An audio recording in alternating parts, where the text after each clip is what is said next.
And since the election, they've also come out and are more openly talking about the Great Reset.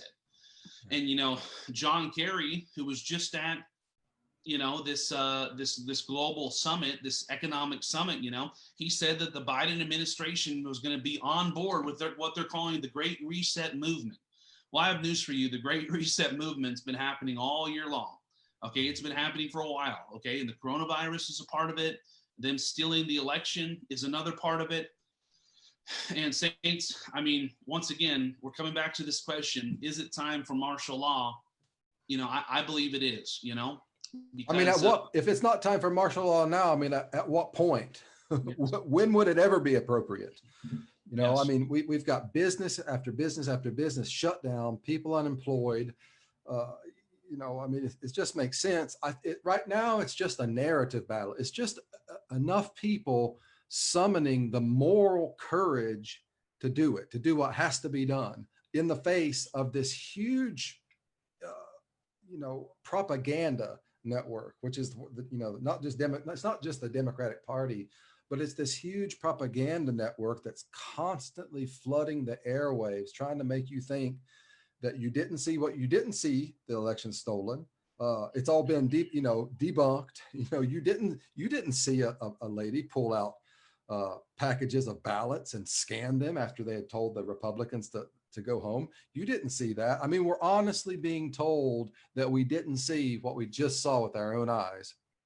And where was I going with that? Anyway, the moral courage. We need some leaders with moral courage to do like Abraham Lincoln. And people don't know about this or don't think about it, maybe because they forgot from history class, but Abraham Lincoln, folks, was a hated man.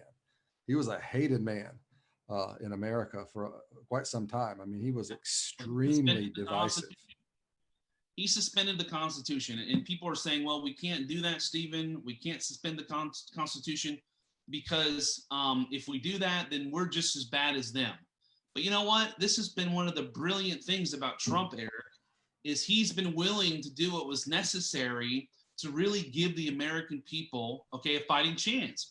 Republicans before Trump came along were playing checkers, while the Democrats have been playing chess. The Democrats have been playing doing what's necessary to win, or the Republicans are just, limp-wristed and just kind of playing games here. And that's one of the things I love about Trump. He's not playing games. He's in it to win. But I would say to the people who are afraid, about Trump suspending the Constitution has been suspended all year long. Look at what these governors are doing. They threw the Constitution out months ago, And in my opinion, Eric, if Trump doesn't do what he is constitutionally empowered to do right now, we may never get that Constitution back. That's where I'm at right now. Well, of course we won't. How could we? They will consolidate power. They'll pack all of this stuff. They'll make DC and Puerto Rico a state and give themselves this huge advantage. There'll never be another Republican elected president. But back to the moral point, is it moral to suspend? We can't do that because that's what they. That kind of reasoning is so lame. It's like if somebody's coming to kill you, to harm your family, and you kill them, that is a moral act.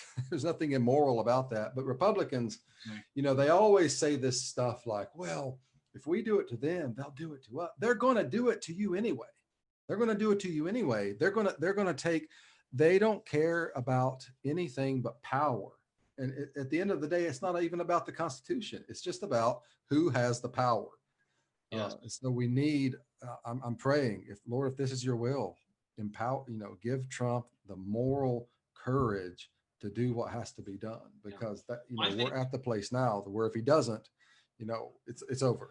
Hey, Stephen Powell here with Line of Light Ministries. I want to thank you for watching this video, and I want to ask you to consider today sowing a tax-deductible gift into our ministry. We can't continue to do what we're doing without your generous and faithful support. We're here to serve you, and we're here to serve the Lord, and we want to see the prophetic voice amplified in the earth through stewarding the prophetic and also through teaching out of God's word. So if you identify with our mission, if you've been blessed and engaged with what we're doing, then consider helping us continue to take that step and further the gospel, further God's word, and amplify that prophetic voice in the earth through this ministry. Just go ahead and click one of the links in the description of this video, and you can give securely right now to help us in what we're doing. God bless.